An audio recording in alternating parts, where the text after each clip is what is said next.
बिस्मिल्लाहिर्रहमानिर्रहीम। उम्मीद करता हूँ व्यूवर्स आप सब खैरियत से होंगे। आज का जो हमारा लेक्चर है रजिस्ट्रेशन एक्ट के हवाले से है और इसमें हमारा टॉपिक है रजिस्ट्रेबल डॉक्यूमेंट्स।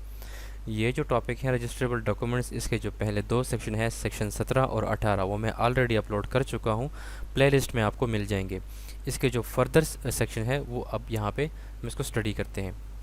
तो यहाँ पे है section 19, document in language not understood by registering officer. इसका मतलब ये है कि जब किसी डॉक्यूमेंट को रजिस्टर करने के लिए रजिस्ट्रार के पास पेश किया जाएगा और वो डॉक्यूमेंट किसी ऐसे लैंग्वेज में है कि उस लैंग्वेज को रजिस्ट्रार जो है वो अंडरस्टैंड नहीं कर रहा, तो उस सूरत में क्या किया जाएगा। If any document duly presented for registration be in a language which the registering officer does not understand.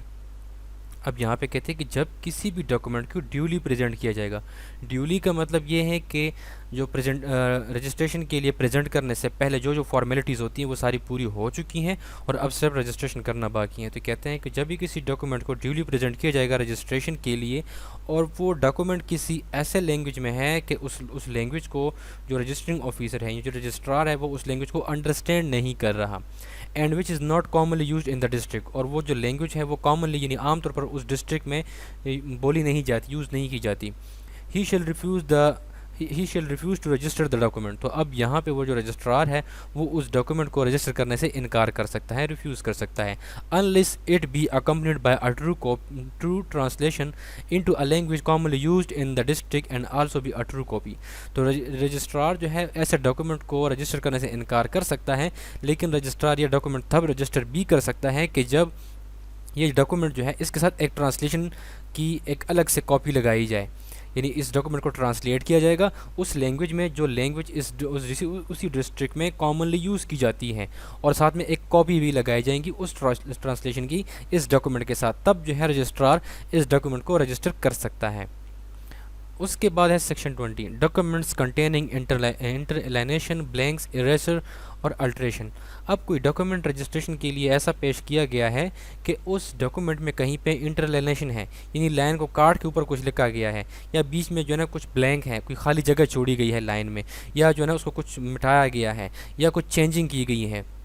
कुछ मिटा के ऊपर कुछ और लिखा गया है, तो उस सूरत में उस डॉक्यूमेंट का क्या किया जाएगा। The registering officer may in his discretion refuse to accept for registration any document in which any interlineation, blank, erasure और अल्ट्रेशन अपीयर्स। तब यहाँ पे कहते हैं कि जब इस तरह कोई डॉक्यूमेंट प्रेजेंट किया जाएगा रजिस्ट्रार के पास, तो रजिस्ट्रार के पास ये डिस्क्रिशन है कि वो ऐसा डॉक्यूमेंट रजिस्ट्रेशन के लिए एक्सेप्ट करने से इनकार कर सकता है, क्योंकि उस डॉक्यूमेंट में कहीं लाइन के ऊपर इंटरलाइनेशन हुई है, या ब्लैंक है, या इरेजर है, या कुछ इस तरह का हुआ है। Unless the person executing the document attest with their signature और इनिशियल सच अंडरलाइनेशन, ब्लैंक, इरेजर और अल्ट्रेशन। लेकिन रजिस्ट्रार जो है तब इस डॉक्यूमेंट को रजिस्टर कर सकता है जब रजिस्ट्रार उस पर्सन को बुलाएगा, यानी कि जो पर्सन उस डॉक्यूमेंट को एग्जीक्यूट कर रहा है, जो रजिस्ट्रेशन के जिसने प्रेजेंट किया है, उसको रजिस्ट्रार बुलाता है कि आप आ जाओ और ये जो इंटरलिनेशन है, ब्लैंक, इरेजर या अल्ट्रेशन है, इसके ऊपर अपना सिग्नेचर करो, अपना इनिशियल करो, यानी इसको अटेस्ट करो कि हाँ यहाँ पे ये जो जगह खाली है या कुछ ऊपर मिटा के लिखा गया है ये दुरुस्त है। क्योंकि जब भी आपको बुलाया जाएगा तो आप इस चीज़ को एक्सेप्ट करोगे, हाँ कि जब मैं ये डॉक्यूमेंट एग्जीक्यूट कर रहा था रजिस्ट्रेशन के लिए तो उस टाइम इसके ऊपर ये जगह खाली थी या इंटरलाइनेशन थी वगैरह वगैरह। उसके बाद सब सेक्शन 2 है, if the registering officer register any such document, और जब रजिस्ट्रार ऐसे डॉक्यूमेंट को रजिस्टर करेगा, he shall at the time of registering the same, तो जिस टाइम रजिस्ट्रार ये डॉक्यूमेंट रजिस्टर कर रहा होगा, make a note in the register of such interlineation, blank, erasure और अल्ट्रेशन। तो रजिस्ट्रार जो है अपने पास रजिस्टर में इस इंटरलिनेशन के हवाले से, ब्लैंक, इरेजर और अल्ट्रेशन के हवाले से एक नोट बनाएगा कि जब मेरे पास ये डॉक्यूमेंट प्रेजेंट किया गया रजिस्ट्रेशन के लिए तो इसमें फ़लाँ जगह पर ये जगह खाली है, यहाँ पे कुछ मिटाया गया है या मिटा के कुछ और लिखा गया है वगैरह वगैरह, इसके हवाले से एक नोट बनाएगा। इसके बाद section 21, description of property and maps और प्लान्स। अब जब किसी प्रॉपर्टी के हवाले से जो डॉक्यूमेंट्स हैं तो उसकी डिस्क्रिप्शन दी जाएगी डॉक्यूमेंट्स में, जो मैप है या प्लान है उसकी डिस्क्रिप्शन दी जाएगी प्रॉपर्टी के हवाले से, ताकि वो जो प्रॉपर्टी है जिसको रजिस्टर किया जा रहा है उसको आइडेंटिफाई किया जाए। सब सेक्शन 1 में कहते हैं कि नॉन टेस्टामेंट्री डॉक्यूमेंट। अब ये जो नॉन टेस्टामेंट्री डॉक्यूमेंट है ये पहले वाले लेक्चर में भी मैं क्लियर कर चुका हूँ, लेकिन एक बार यहाँ पे मैं फिर से इसको समझा देता हूँ कि टेस्टामेंट्री डॉक्यूमेंट वो है जो कि एक विल होती है, एक वसीयतनामा होता है। अब मिसाल के तौर पर एक शख्स जो है वो वसीयत लिखता है कि मेरे मरने के बाद ये जो प्रॉपर्टी है ये फ़लाँ फ़लाँ शख्स की होगी। अब वो जो बंदा मर जाता है तो वो विल जो ओपन किया जाता है तो वो क्या है, वो टेस्टामेंट्री डॉक्यूमेंट है कि उसमें वसीयत की गई है, वसीयतनामे में एक प्रॉपर्टी किसी शख्स को दी गई है। तो यहाँ पे क्या कहते हैं कि नॉन टेस्टामेंट्री डॉक्यूमेंट, यानी कि वसीयतनामे के अलावा तो इसमें वो तमाम डॉक्यूमेंट्स आ जाते हैं इमूवेबल प्रॉपर्टी के हवाले से कि सेल डीड है या लीज डीड है या मॉर्गेज डीड है या गिफ्ट डीड है, एक्सचेंज है, ये सारे डॉक्यूमेंट्स हैं इस तरह प्रॉपर्टी के हवाले से। तो वो तमाम डॉक्यूमेंट्स इसमें आ जाते हैं कि इसमें कहते हैं कि non testamentary document relating to immovable property shall be accept for registration unless it contains a description of such property sufficient to identify the same. अब यहाँ पे कहते हैं कि कोई इमूवेबल प्रॉपर्टी है उसके हवाले से कोई नॉन टेस्टामेंट्री डॉक्यूमेंट है, यानी कि वही बात आ गई कि किसी प्रॉपर्टी को सेल, एक्सचेंज, मॉर्गेज, गिफ्ट, इन तरीक़ों से वो ली गई है, उसके हवाले से कोई डॉक्यूमेंट है और उसको रजिस्ट्रेशन के लिए तभी रजिस्ट्रार एक्सेप्ट करेगा कि जब उस प्रॉपर्टी के हवाले से कोई सफिशेंट डिस्क्रिप्शन दी जाएंगी ताकि उस प्रॉपर्टी को आइडेंटिफाई किया जा सके कि ये प्रॉपर्टी कहाँ पे सिचुएट कर रही है। उसके बाद sub section 2, houses in town shall be described as situate on the north और other side of the street और road which should be specified to which they front. अब यहाँ तक कहते हैं कि जब हम किसी हाउस को, किसी प्रॉपर्टी को रजिस्टर करते हैं तो हमने हवाला देना है कि इस प्रॉपर्टी के, ये जो हमारी प्रॉपर्टी है, घर है, हाउस है, इसके शुमाल में, जुनूब में, मशरक़ मगरिब की तरफ क्या क्या है, किस तरफ स्ट्रीट है, किस तरफ रोड है, किस तरफ किसी का घर है, किस तरफ किसी का प्लॉट है, ताकि उस प्रॉपर्टी को आइडेंटिफाई किया जा सके। इसका हवाला हम देंगे। And bye their existing and farmer occupancy, और इस प्रॉपर्टी या हाउस की जो फॉर्मर और जो एग्जिस्टिंग यानी साबका और जो मौजूदा ऑक्यूपेंसी है वो किसके पास है। And by their numbers if the houses in such street और रोड आर नंबर्ड। अब इस रोड के ऊपर या इस स्ट्रीट में जो प्रॉपर्टी हैं, जो हाउसेज हैं, उनको अगर नंबर अलॉट किए गए कि हाउस नंबर 1, हाउस नंबर 2, 3, इस तरह हर घर के जो नंबर होते हैं, तो फिर आपने उस डॉक्यूमेंट में इस घर का जो स्पेसिफिक नंबर है वो देना होगा ताकि इस प्रॉपर्टी को, इस हाउस को आइडेंटिफाई किया जा सके। Other houses and lands shall be described by their name, if any, and as being in the territorial division in which they are situated, and by their superficial contents, the road or other properties on which they abut, and their existing occupancy, and also whenever it is practicable by reference to a government map or survey।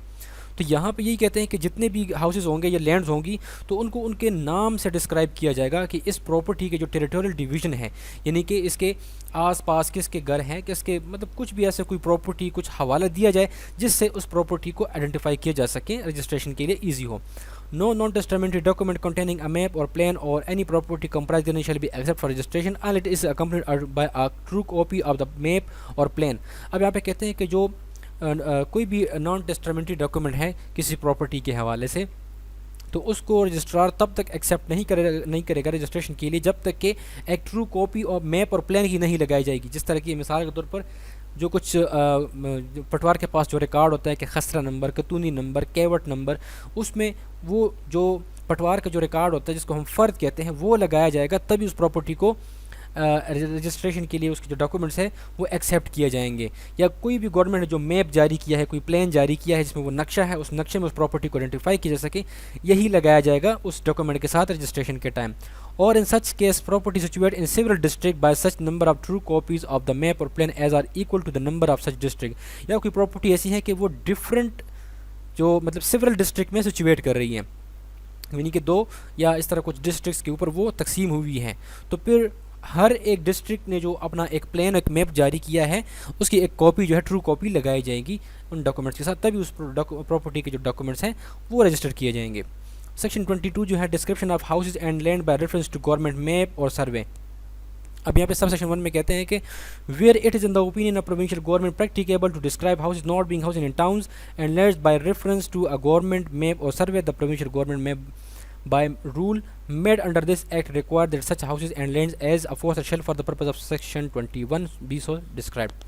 अब यहाँ पे ये ऐसा है कि यहाँ पे कहते हैं कि not being houses in towns, जो कुछ घर ऐसे हैं, कुछ हाउसेस हैं कि वो टाउन के अंदर नहीं आते। लेकिन अब जो प्रोविंशियल गवर्नमेंट है उनके ओपिनियन के मुताबिक उसके हवाले से कुछ डिस्क्रिप्शन उन्होंने बनाना है, यानी कि उसका कुछ रेफरेंस बनाना है, उसके हवाले से कोई मैप बनाना है, कोई सर्वे करनी है, ताकि उन हाउसेस को नंबर्स दिया जा सके, उसको प्लान के मुताबिक, मैप के मुताबिक लाया जा सके। तो फिर जो प्रोविंशियल गवर्नमेंट है वो ये जो एक्ट है, यानी जो रजिस्ट्रेशन एक्ट है, इस एक्ट के तहत रूल्स बनाएंगी, ताकि इस पर्पस के लिए कि सेक्शन 21 में जिस तरीके से प्रॉपर्टी को आइडेंटिफाई किया जाता है, डिस्क्राइब किया जाता है, ताकि उस तरीके से हाउसेस को, उस लैंड्स को नंबर अलॉट किए जा सकें। Subsection 2. Save as otherwise provided by any rule made under subsection 1. Failure to comply with the provision of section 21, subsection 2 or subsection 3 shall not disentitle a document to be registered if the description of the property to which it relates is sufficient to identify the property. तो यहाँ पे इसको समझने से पहले मैं आपको बता दूं कि जब हम किसी डॉक्यूमेंट को रजिस्टर करने के लिए प्रेजेंट करते हैं, उसका मकसद ये होता है कि ये डॉक्यूमेंट जो है, इसमें जो प्रॉपर्टी है वो जब गवर्नमेंट के पास रजिस्टर्ड हो जाए, तो मतलब ये है कि एक पर्सन जो है इस प्रॉपर्टी का, इस डॉक्यूमेंट का इंटाइटल हो जाता है, वो मालिक हो जाता है, ये डॉक्यूमेंट उसकी मलकियत बताता है। तो अब ये जो सब सेक्शन 2 है, इसमें कहते हैं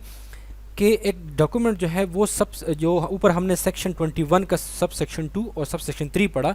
कि अगर कोई डॉक्यूमेंट ऐसा है कि वो इन प्रोविजंस के ऊपर वो कंप्लाई नहीं कर रहा, इसके ऊपर पूरा नहीं उतरता, तो फिर रजिस्ट्रार जो है किसी डॉक्यूमेंट्स को सिर्फ इस बुनियाद के ऊपर रजिस्टर करने से इनकार नहीं कर सकता कि यहाँ पे इस प्रॉपर्टी की जो डिस्क्रिप्शन है वो अवेलेबल नहीं है। तो फिर यहाँ पे क्या करें, save as otherwise provided by any rule made under sub section 1। तो ये जो हमने ऊपर देखा कि गवर्नमेंट जो है वो सब सेक्शन 1 में यहाँ पे रूल्स बनाएगी अगर किसी प्रॉपर्टी के हवाले से रूल्स मौजूद नहीं है, तो फिर यहाँ पे रूल्स बना के जो गवर्नमेंट, जो रजिस्ट्रार है,